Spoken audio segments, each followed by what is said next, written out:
Hello, you're watching Greenfield Community Television. Today we're here with Veterans for Peace, and we're having a roundtable discussion inspired by Armistice Day. Welcome to the show. Thank you. Thank you.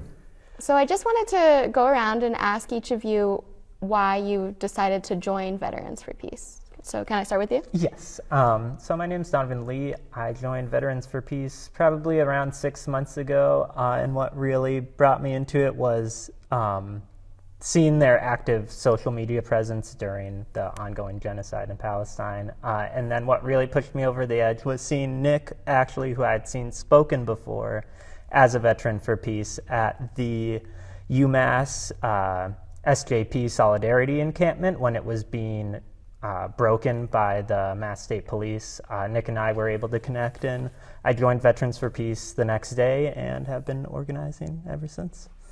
Awesome. And can I bring it to you? Why did you join Veterans for Peace? Well, I was in the U.S. Navy from 1960 to 1964. Part of that time I was stationed in Saigon at that time, now Ho Chi Minh City, South Vietnam, now Vietnam.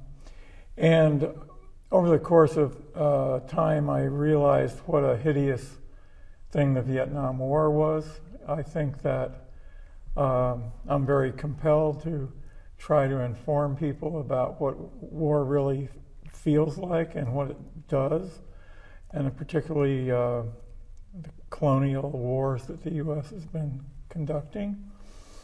And so Veterans for Peace gives a way for people like me in an organized way to present information to the public and to try to prompt people toward action to stop war, and particularly to disengage from the world and the way the United States is now engaged in it, which is really as a colonial power based on killing. And can you tell me what the Veterans for Peace chapter in Western Mass looks like? Well, at this point, there are really two entities for organizing. One is in the Valley here, which is Chapter 413, and then the larger part of Western Massachusetts is covered by Chapter 95. And the whole area is quite complex in terms of the types of population, everything that's covered geographically, but also in terms of population groups, income levels, and that. So it seems like having a Chapter 413 for the Valley here, covering from Greenfield, Northampton, Holyoke, and Springfield, is an entity that makes sense for organizing. And so that's why we're starting up this particular chapter at this time. And Donovan is working really hard, to do that, and has really taken a lead in doing that. And do you have to be a veteran to join Veterans for Peace? No, you don't, because there are associate members, and they have responsibilities and power within the organization too. And so, as we hope there are fewer and fewer wars, there will be fewer veterans, but there will be those people who are associate members and right now, who do a tremendous amount of work to try to stop the killing. So there's a place for people who are not veterans, for sure. Are you also a veteran? Yes, I am a veteran, and I discharged from the U.S. Army in 2016. Is there any personal experiences that you would like to talk about that inspired you to join Veterans for Peace? I guess what really pushed me towards peace work was seeing just the way that the U.S. military is just used as a force of colonization and repression around the world, really.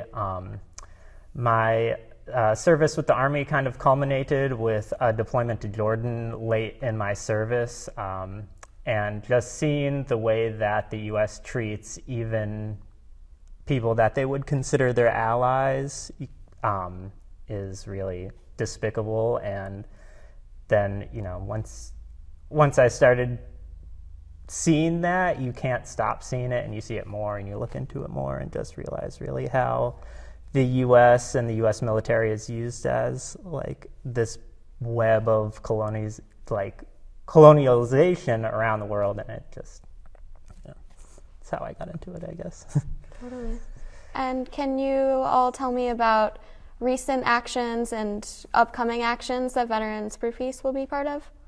Yeah, so one thing that we've started doing again over the last few months is vigils or standouts outside of Westover Air Reserve Base, which is in Chicopee. They are mostly focused on flying C-5s, which are super large military cargo aircraft, because they have a really long runway. So we've been holding a monthly vigil, usually sometime in the evening, around 4:30 to 5:30, and the days change. But so we've been doing that for a few months. Our next one is at the intersection of Westover Road and Memorial Drive in Chicopee. It's kind of a big roundabout intersection, and we'll be meeting there November 15th at 4:30 to hold space as Veterans for Peace and allies outside of Air Reserve Base, protesting against militarism. And can either of you speak to the importance of veterans being the people who are standing out against wars going on around the world caused by America? Well, I think it's very important because once you enter the military, you're really entering a parallel society to the one that we live in. It has its own justice system, its own ethics, its own kind of culture.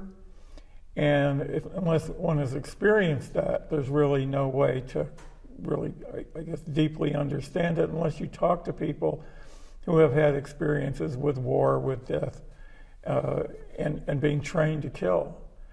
And it is something that transforms a person, whether they would like it or not, or whether their family likes it or not. It's a huge change in life, and it's, I think, very important for the general public who have not had that experience to be able to hear from people who have.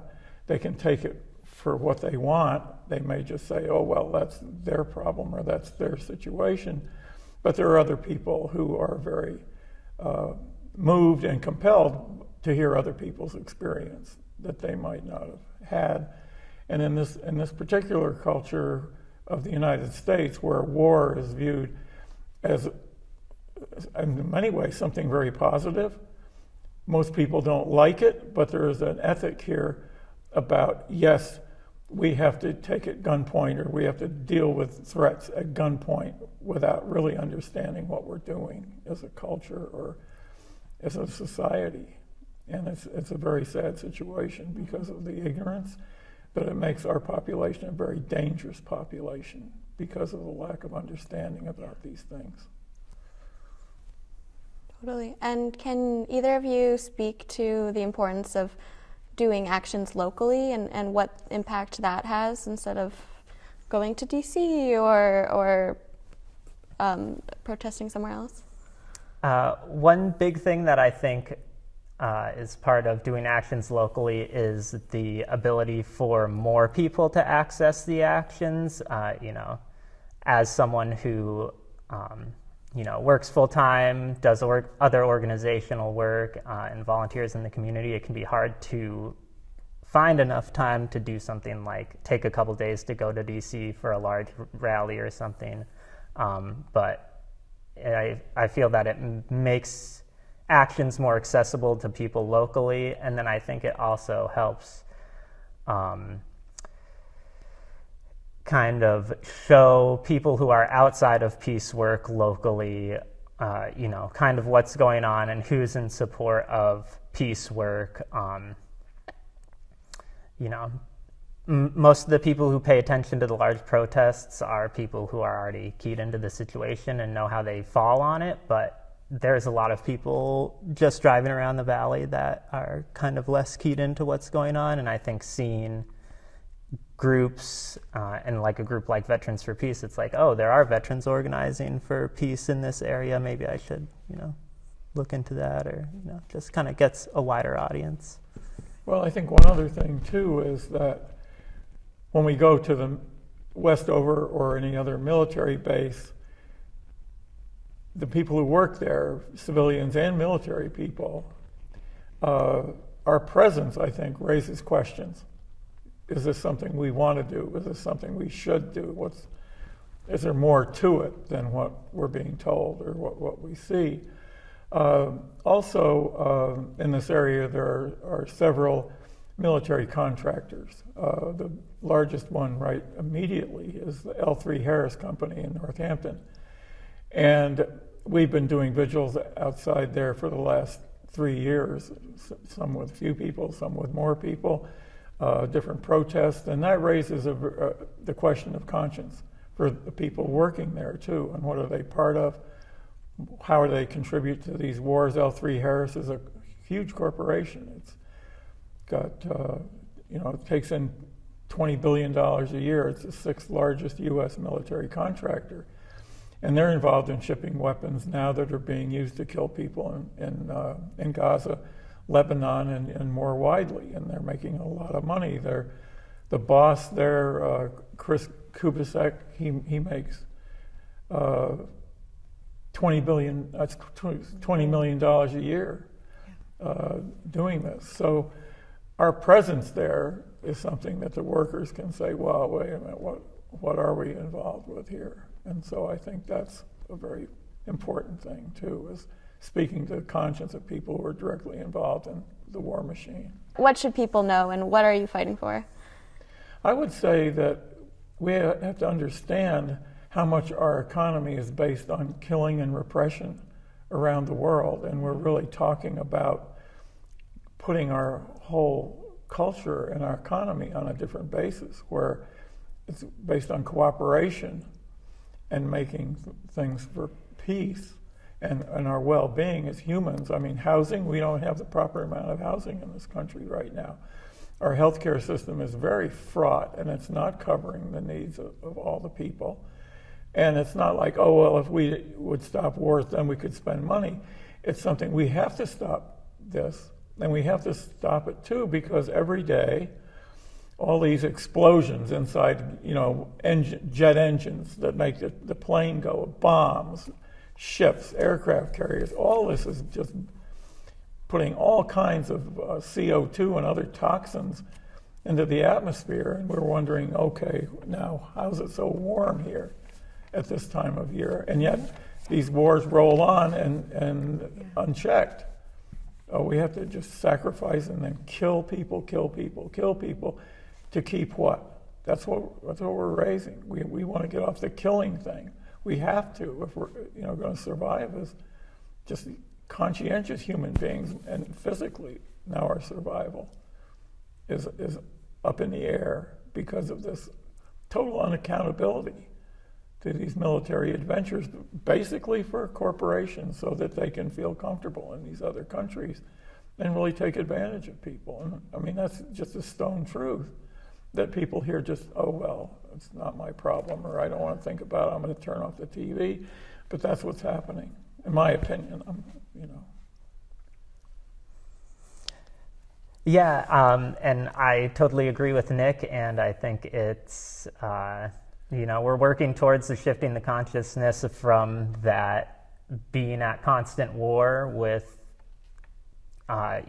nations and peoples around the globe is not a way to sustain an economy or, a culture or a nation, and that we as a nation need to shift towards peace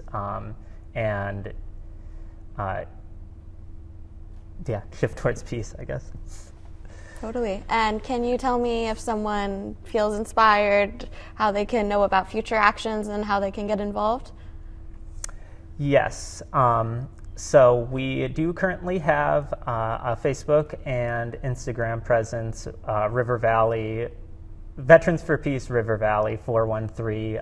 You can also reach out to Eric Wazalowski. You can get his contact information from the Veterans for Peace chapter contact directory, which is right on veteransforpeace.org. He is the chapter contact for 95, the kind of larger Western Mass chapter. And then you can also reach out to the more River Valley focused Veterans for Peace 413 by emailing veteransforpeace, all written out, 413@gmail.com. And I will get back to you as soon as possible. Awesome.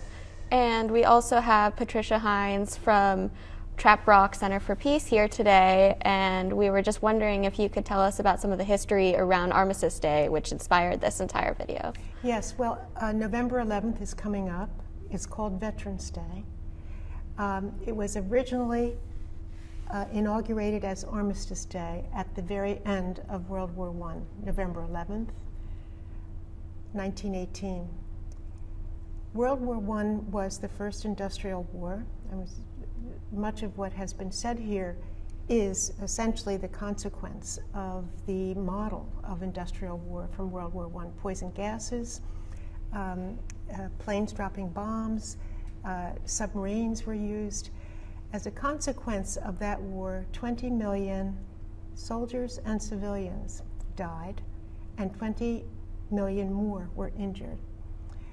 So the horror of that impelled those nations who signed an armistice to basically establish Armistice Day as November 11th, but also with the goal of war no more.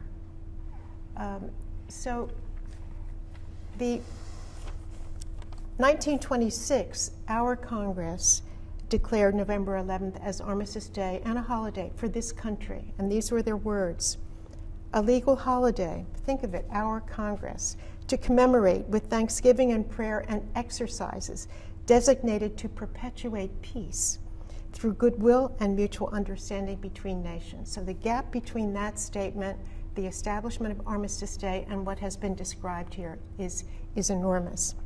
My mother's generation remembers November 11th as Armistice Day, and a day when children were free from school, or else schools offered thematic programs, dramas, music, etc., peace education, essentially.